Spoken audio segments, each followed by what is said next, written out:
All right. So today on NewbieVet, got a special guest. We got Lex the Benefit. Yeah. What's How good? you doing? Man, coolin'. What's going on? Man, can't call it, man. So first of all, let's get into the origin of Lex the Benefit. What's the origin behind that? Man, it took me a long time to come up with that name, for real. But I'm from Columbia, South Carolina. Okay. Born and raised there. Left for a little bit. Went to Charlotte. Tried to get a little bit going, and came back to the city.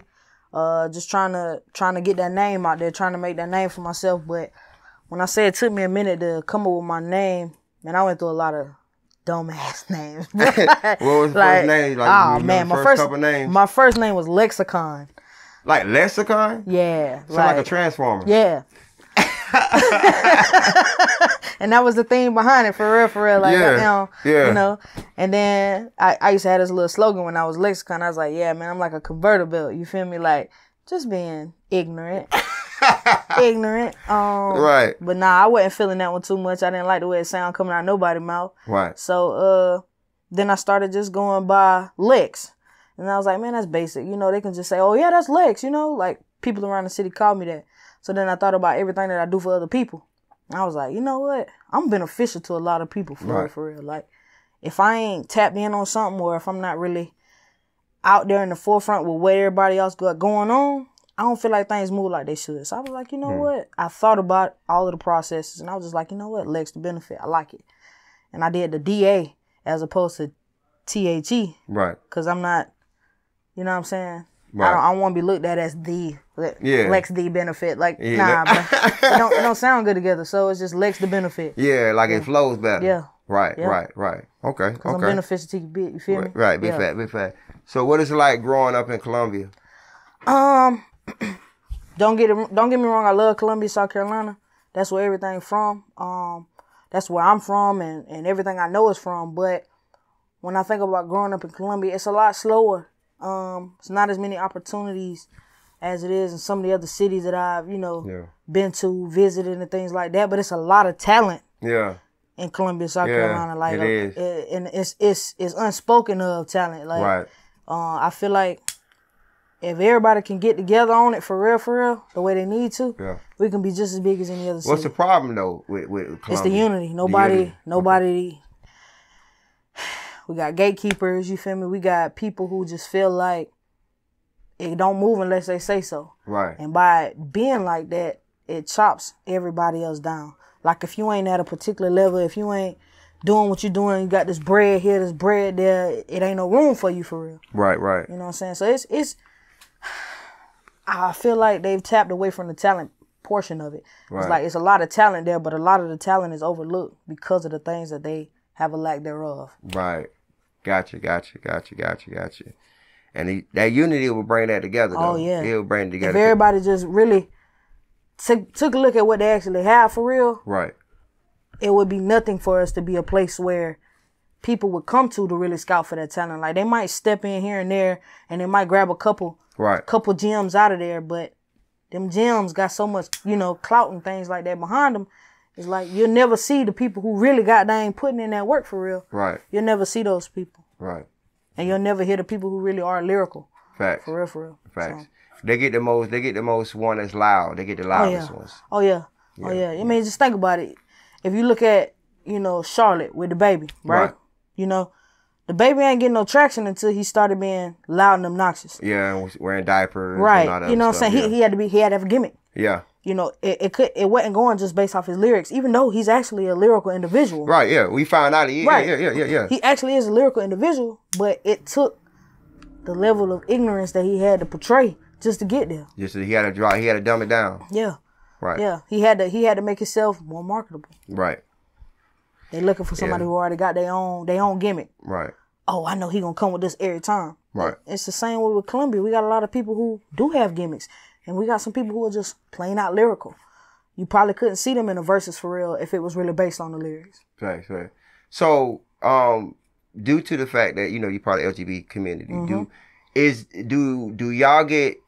the artists get that support from the community, or do it be... Not as much for the studs. Why is that? I think it's harder. It's harder being...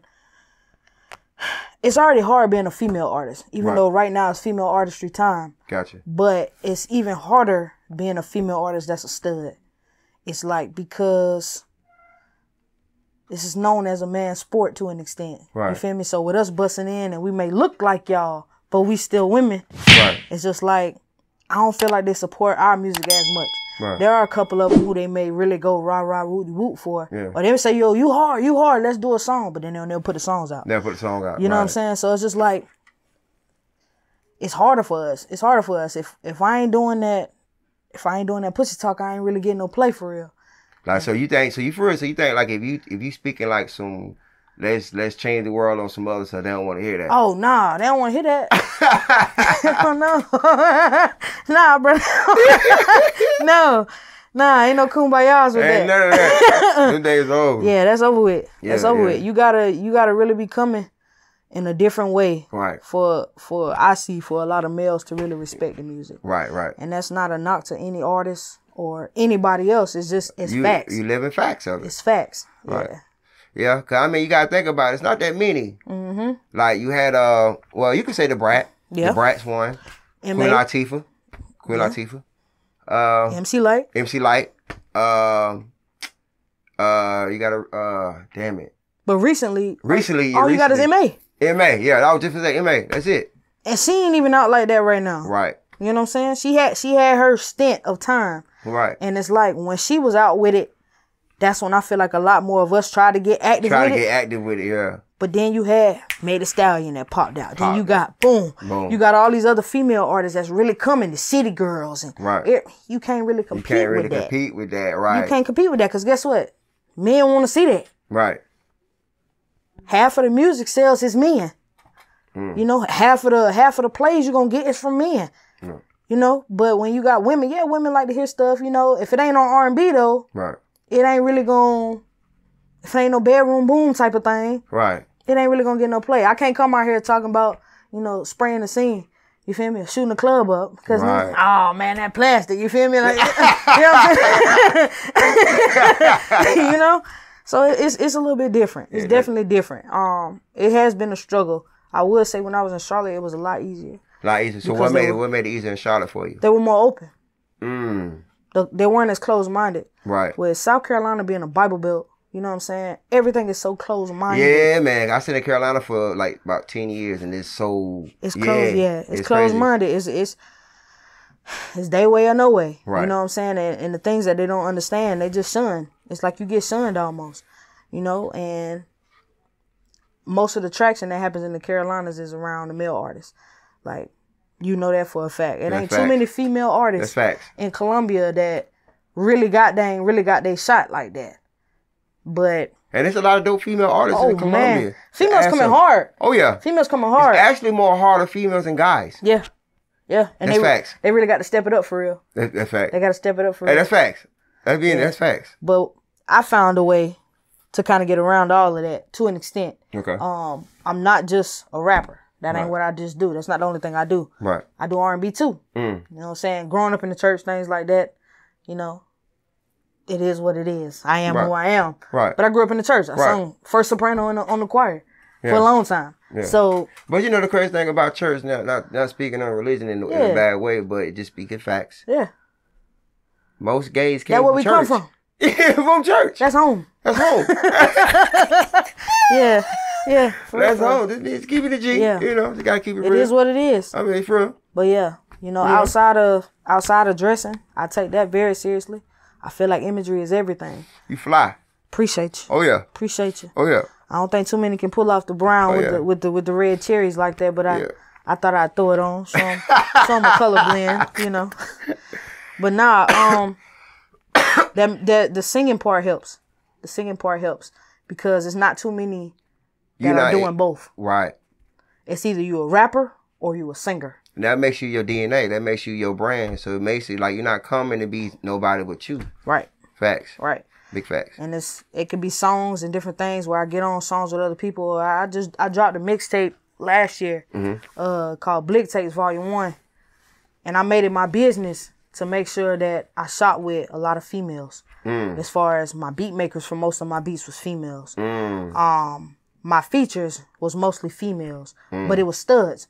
The people who ain't really getting no voice out there like that for real. You know, and we kind of, came together on some stuff. Yeah, I got, male presences on there as well because they are lyrical as well. Right. But I got the people who are overlooked. Overlooked, right. Yeah. And just show them how we can blank on it, on any beat. And that's how it was. So, that album, that mixtape, I believe was a success as far as blending. You know what I'm saying? As far as putting different voices together and letting you see how everybody can maneuver. Right. But, we still got a long way to go. Oh, yeah. Still got a long way to go. Yeah. Okay. So say like, okay, Lex, you blow up today. Right? As far as that, you get, of course you're going to have to move different. Right. You think you'd be prepared for that? As far as like the change, like that change of guard, because you no longer have privacy no more. So I don't know if you're a private person, but your privacy be taken away from you. Yeah, I get that. Or I could be just like Beyonce and Jay-Z. They got plenty of privacy. You barely see them. Yeah, but nah. Mentally, I am prepared. Right. Because you got to be prepared for everything: the ridicule, the compliments, the good, the bad, everything. Right. Trolls. Oh yeah, it's gonna be those. Yeah. And I mean, I guess what really prepared me for it is the way we came up. Is the way that the city is.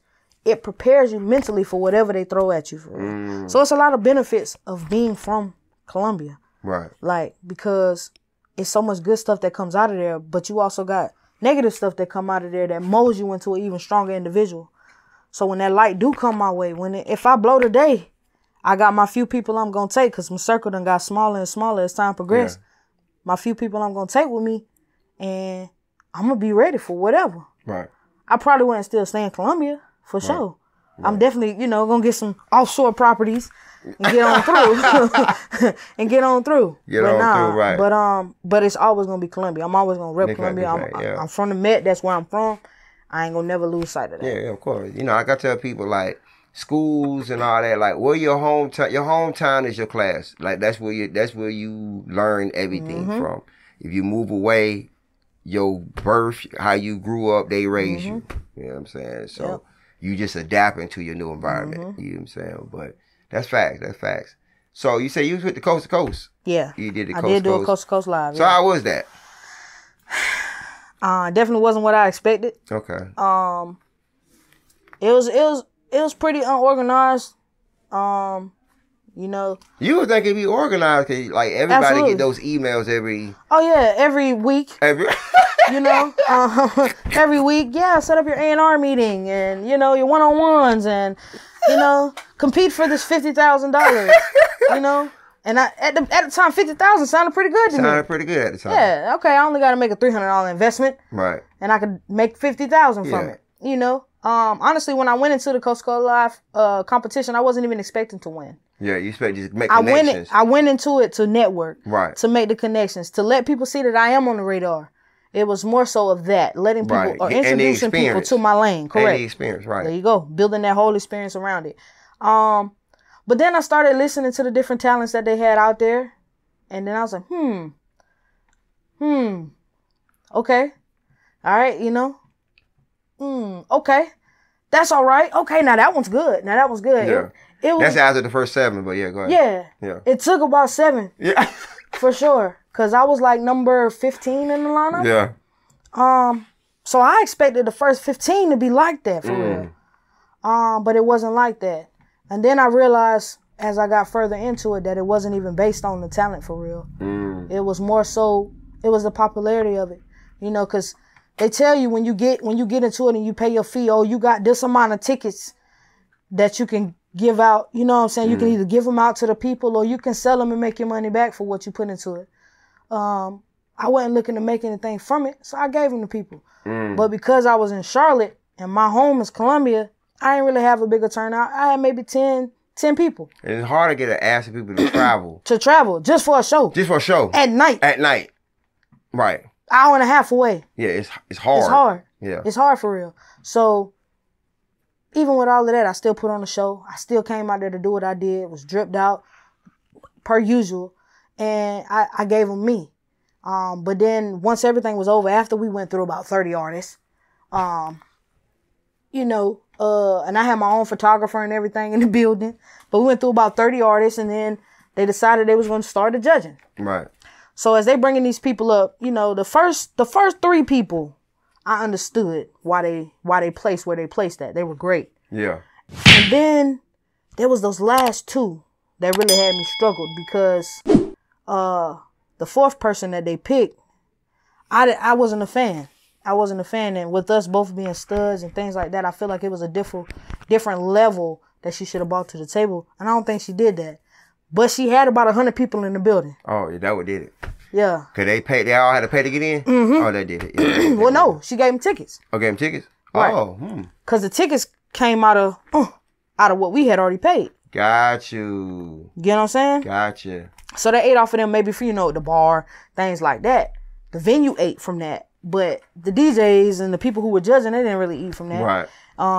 And they had different things that they were grading on, like crowd interaction. And, of course, she, hands down, yeah, you got beat them out. You got 100 people. 100 goddamn people with you, yeah. Yeah, crowd interaction. You got the dumbest song in the world. Yeah, it wasn't dumb, though. It wasn't like that for real. But she had the people, so she placed. Right. So then, you know, they named the 5th person. I was like, damn, okay.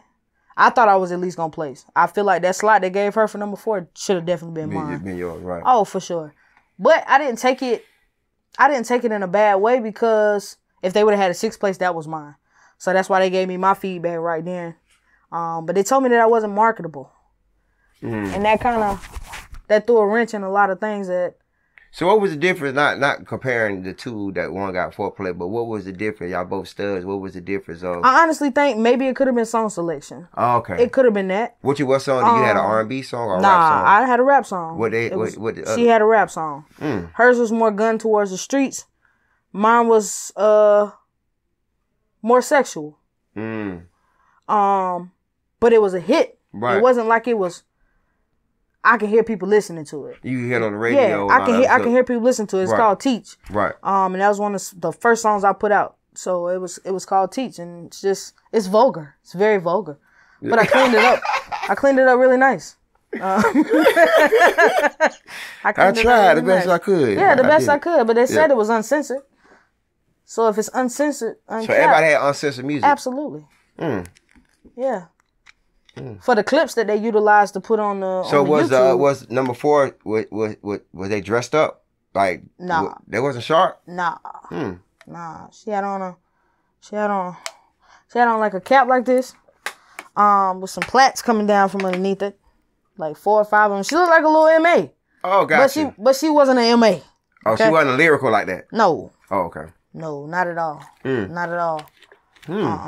Yep. She was about my height. Was the song catchy? I don't remember it. It wasn't catchy. No. Well, like you said, it was 100 people. Yeah. It had to be that. It had to be that. That had to be the piece of it. It had to be that. You know, so she was able to move forward. Yeah. Was it cheering before she even said anything? No. No. They cheered in the middle of okay, gotcha. As it got further into the song, gotcha. And okay, and I'm just like, wow. Okay. From the time I walked up, everybody, woo, woo, yeah, let's go. You know, I gave him a little introduction. I'm funny, so I try to be funny, you know, get the engagement, you know.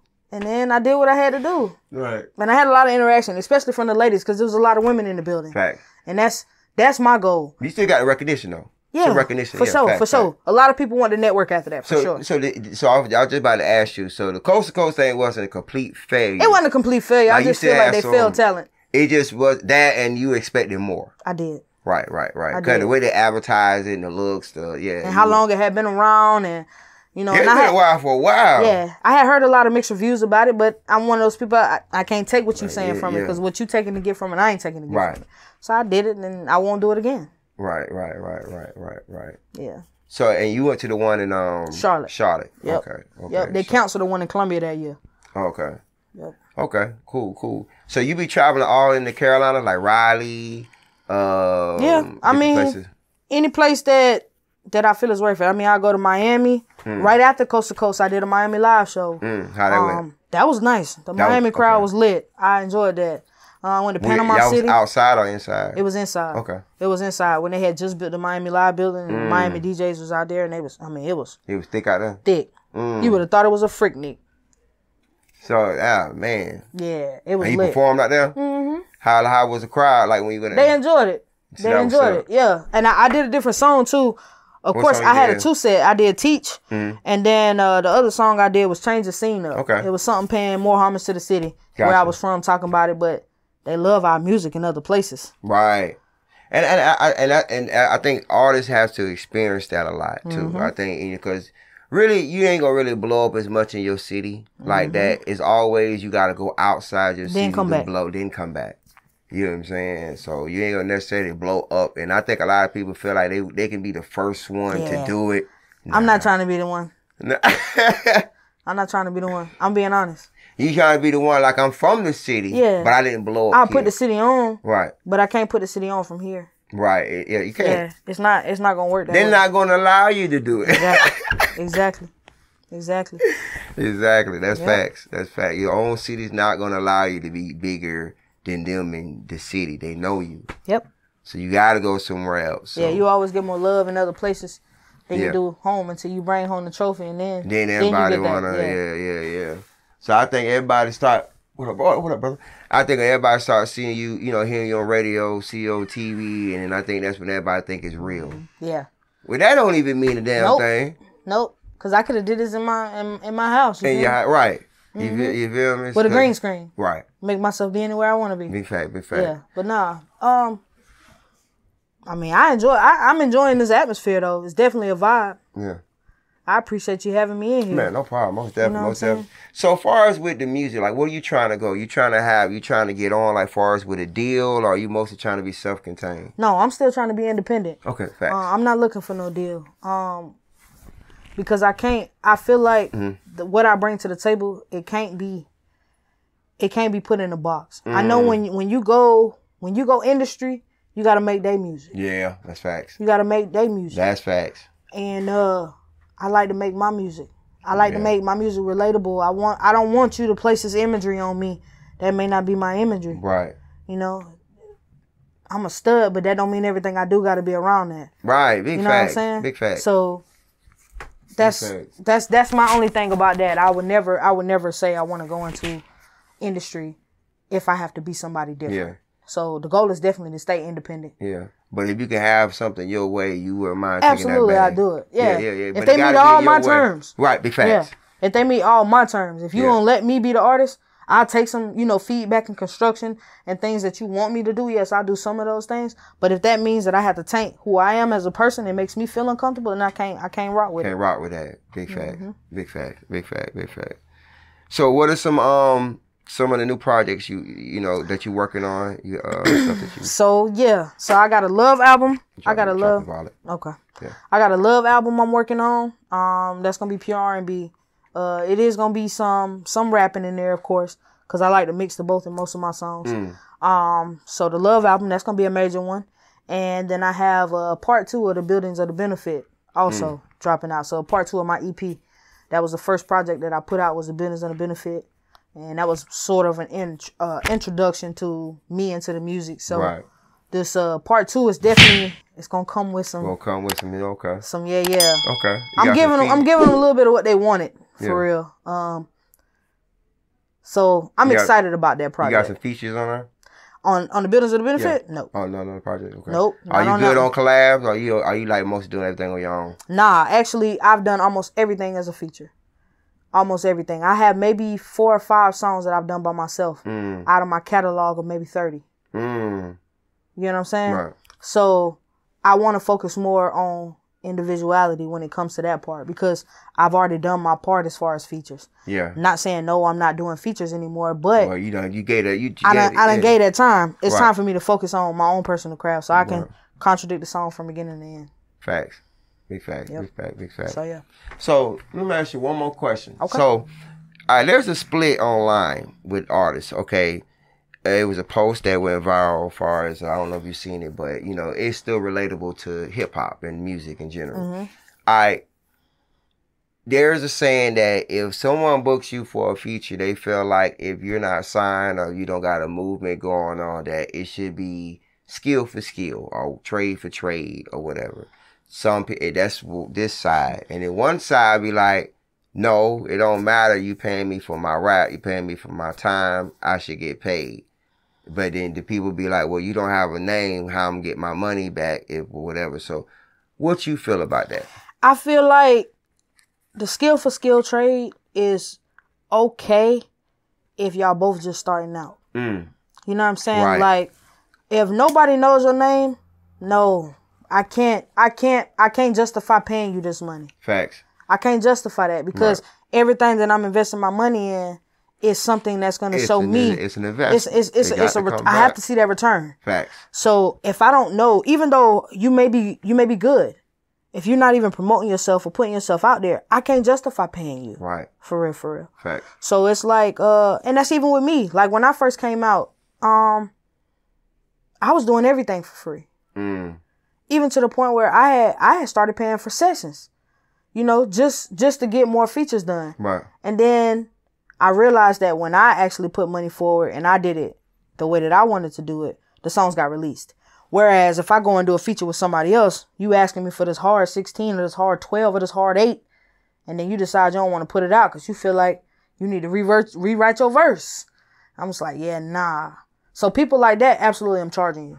Big facts. Because that's my time. That's my time. That's my time. Those are my words. Right. Big facts. I took time to cater those words to that song. Big facts. Big yeah, facts. nah, I'm charging you, but I'm not even super duper expensive, you know, because I'm still Lex the Benefit. Yeah. You know, I ain't got no big name on me. I ain't rocking all the gold chains and you know VVS diamonds. I'm not that person yet. But you still got a following. But I have a following. Facts. I have my dedicated fans. There you go. And I'm appreciative to my dedicated fans. And they're gonna follow wherever you go. There we go. People gotta understand that. Exactly. There we go. Big fact. All right, so before we slide off on NewbieVet, how can they get in contact with you for bookings? And is any love you like to shout out? Excuse me. Definitely want to goddamn shout out my beautiful partner, Creme de la Creme. She's one of the hardest female MCs for real. Okay. I definitely want to shout out Dejan T Management for giving me for giving me the opportunity to come and be a part of the movement. Okay. This development is definitely the direction I was trying to go into because maybe this was the missing piece to my puzzle. Not having, you know, the people that I needed around me. But now I got somebody who's knowledgeable in the areas, knows who to put me in front of, knows what routes I need to take. I'm going to follow that blueprint to a T. So I'm definitely appreciative to her for that. I'm appreciative to Carolina Enterprises because I host with them every other Wednesday. Well, every Wednesday we do something networking Wednesdays right in the city. Carolina Enterprise. Okay. Yeah. That's my boy, Nutty Finessa. I want to shout him out for sure. I want to shout out my mama. Mama, I love you, girl. And and as far as reaching me, everything is Lex the Benefit. That's LEXDABENEFIT. Yeah. Lex the Benefit on all platforms, on all IGs, your Facebooks, your Twitter. It's the Benefit on Twitter. And then as far as bookings, you can hit me up at lexthebenefit@gmail.com. Get with me.